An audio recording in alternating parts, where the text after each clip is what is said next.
I just wanted to tell you a little bit short on why we actually started Fairlo, the project that is now in for 7 years since we launched it. We're actually now 4 years in Ηράκλειο now.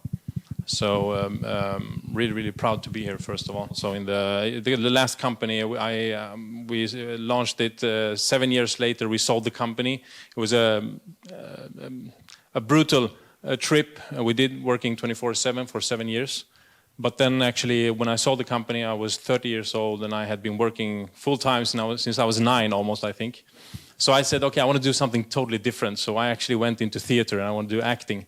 So I went to the acting school in Stockholm, and I didn't understand that I was old at that time. So I came to the school, and then the people was 20 years old, and I was 30. But I had a very good time, and we set up our own play and did these things. But then, approximately 2 years after, my brother was in the US. He was doing his MBA, and he called me and said, Jimmy, now that you're not running a company, can we run a company together? I said, yeah, but what do you want to do? What do you want to solve? And he said, you know something, I'm looking at credit right now.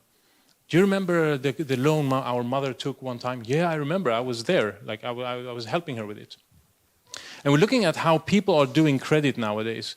There's a huge change in how every wallet, every person, every consumer's wallet has changed over the last 10, 20 years. Credit and loans have been part of every wallet now. Credit cards, buy now, pay later, leasing, whatever you want to call it. There are so many products in the market. But there's a huge problem with this product also. And I can tell you about the story with my mom, because we came as refugees from Syria to Sweden. Growing up in Sweden, I'm the oldest one, so I had always to help my mom with things. And there was this thing, she always said, Jimmy, we can't do that, we don't have money for that, we don't have money for this, and so on. But then there was this one thing she couldn't say no to anymore. We got her to buy a sound system so we can be on stage and sing and do all these things.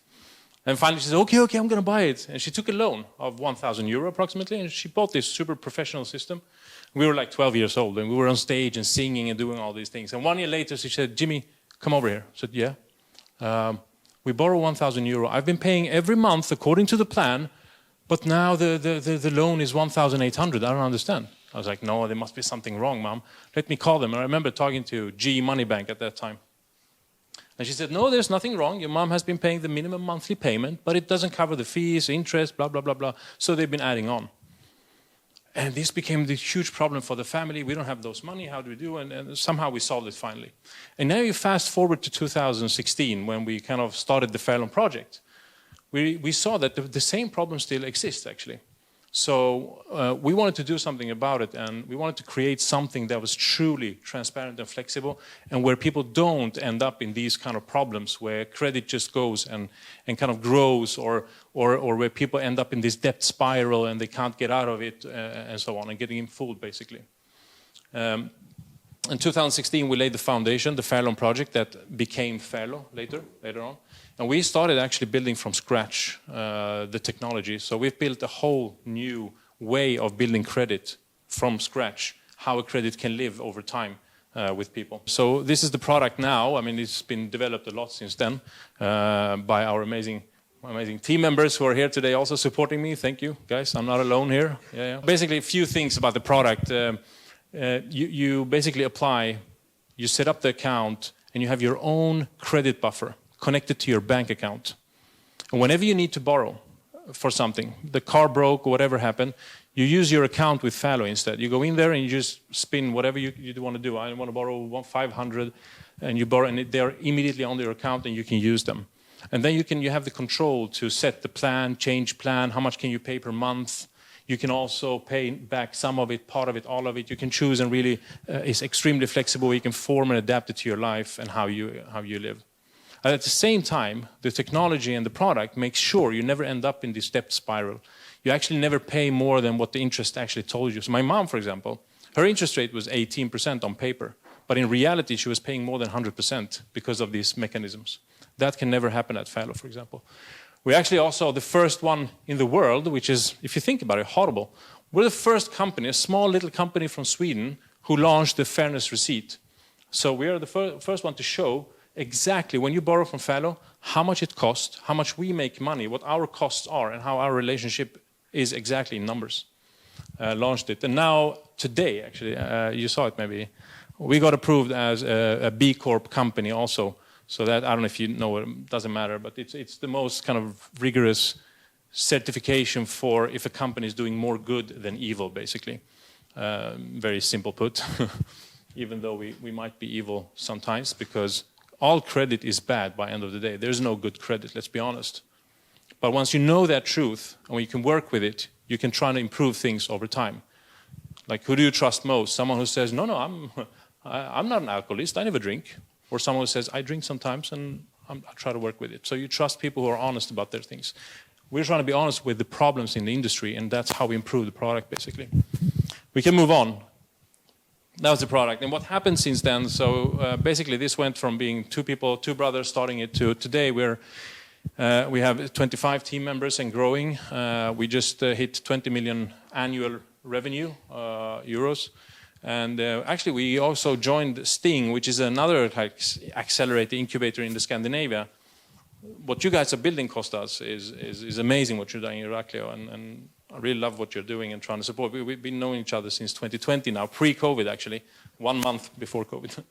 And in Stockholm, we have Sting, which is the biggest one in Scandinavia. We joined there and won demo day and went very good. And we actually got joined by angels and other state-owned funds who joined the company also since then. And highest rated company among any financial economy or whatever in Sweden also. And we have more than 30,000 customers using the service right now in Sweden. We also just got a license a couple of months ago in UK. We built the product together, and we are launching now, and actually in July our first customers in UK will land. The UK is not only Europe's biggest credit market, but it's one of the biggest in the world.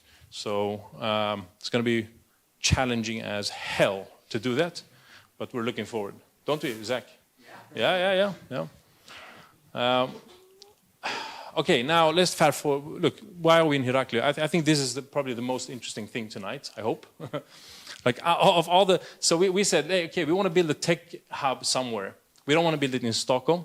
We were fighting with everything from Spotify to King to all the big companies were there, and everybody wanted talent, and then came this little Fairlo project. Who cared about that? So we said we want to build somewhere else. And as every other do, they go to Poland, they go to Romania, Bulgaria, and all these places. But then I remember my Kubaro, he's from Rethim, no? And he said once actually to me, he said, Jimmy, we have great universities, we have great tech here on the island. And I actually started Googling and researching. This was in February 2020. And in March 2020, I understood this is the place. Not only because I love the island, I've been here since 2013. Every summer I try to come here, and even winter. But mostly because of the people. I think there are a few things about this island that you guys take it for granted because you live here. I'm not talking about the sun and the olive oil and these things. Those are fantastic and unique, of course. But I'm talking about the people, really. The mindset and the way you can build a company long-term.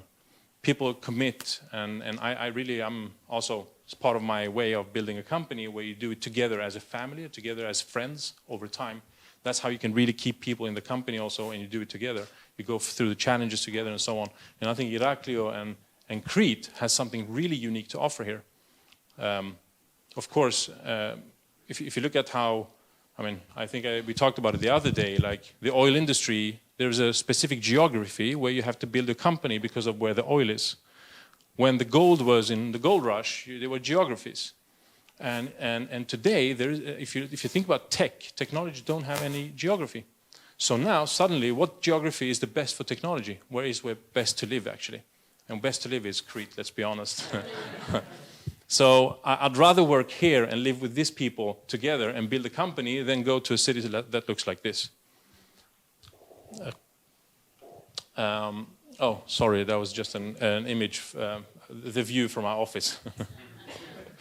Oh, another one. Wait, sorry. Okay. Hey, so okay. We just got our own office, like I think now 2 years ago or something like that, and building it slowly. Super proud and happy about it. But also the team that we managed to build together through these times, and it's been super challenging. I think something that Ηράκλειο don't have is the infrastructure. Like if we went to, again, Poland or whatever, I mean, there were companies who said, just tell us you're coming, we'll fix everything for you, so you have it when you arrive, like everything ready. I mean, just fixing the electricity for the for the office took time, or getting things done really. And there are no offices. Like we were looking for a long time just to find a place we liked. So the infrastructure is not here, but that's the beauty of it. Being here early, being here part of and building it, because the infrastructure will come. Initiatives like Kostas, like Fairlo, and like other companies and people, I'm sure this is the future of where people want to live and work. I bet on it. And I can also just mention that we are, we're growing the team. I think that you saw on the page before, it's all about the good people. It's all about people, really. I think any company, any challenge you want to go through with the right people. That's where you kind of want to be. And so for us, it's all about the people and building it together. And we're growing. We're looking for more people to grow. So last year we haven't hired. We've been wanting to focus on the foundation, on the big challenge that we've gone through. I don't know if you've been aware of what's happened out there in Europe, but the credit crunch and the crisis of the inflation has hit hard, especially our customers and credit companies in general. So we've been through hell the last 2 years, but it really, really strengthened us. And there were times when I was like, okay, are we going to even make it? But now we really come out and we're stronger than before together. So I'm really, really looking forward to the coming years after this. I feel like a monster. That was just very short, actually, on what Fairlo is and so on. You're welcome to ask any question, whatever. I know also Kostas, when he said, Jimmy, you want to come to Open Coffee and speak a little bit about Fairlo and so on, and then he said, can you sing a song? And I said, no, I didn't say that. You didn't say that? I wasn't. Okay. But you still. But you said, no, you didn't. Okay. I said, Kostas said, so I can sing a song. So if you don't mind, I actually the other day went down and bought a guitar here and start practice a Greek song. And I want to tell you why I want to sing that song, because starting a company from scratch and going against all this kind of like how things have been done for a long time, you really need to be like an acrobat. You have to, when you get shot, you have to go up again. When things happen, you have to bend yourself. It's a constant fight, like an acrobat, I would say. And actually, even launching in Ηράκλειο, was like you had to be an acrobat to get through all the noise and everything and get that contract, get everything. But I'm super happy where we are, though, today. So if you don't mind, if you want to, I could sing a song for you. Yeah?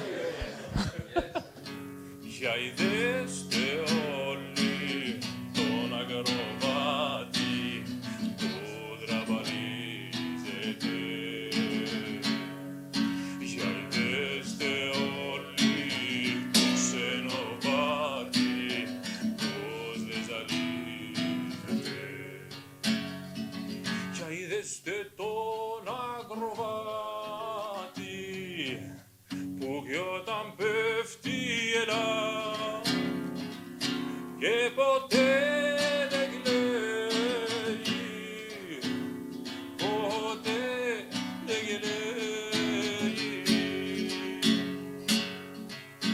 Για είδεστε που έχει το ρημοπούλι, αίμα στο φτερό, πετάγια στο βερέ, θάνατου βόλι, κόντρα στο καιρό.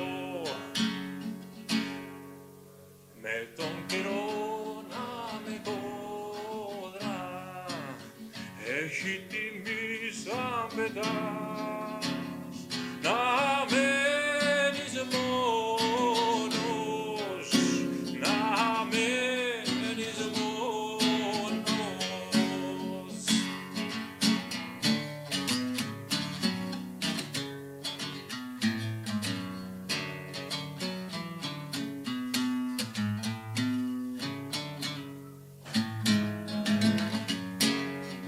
Something like this. Για δέστε όλοι, δέστε και εμένα, άλλο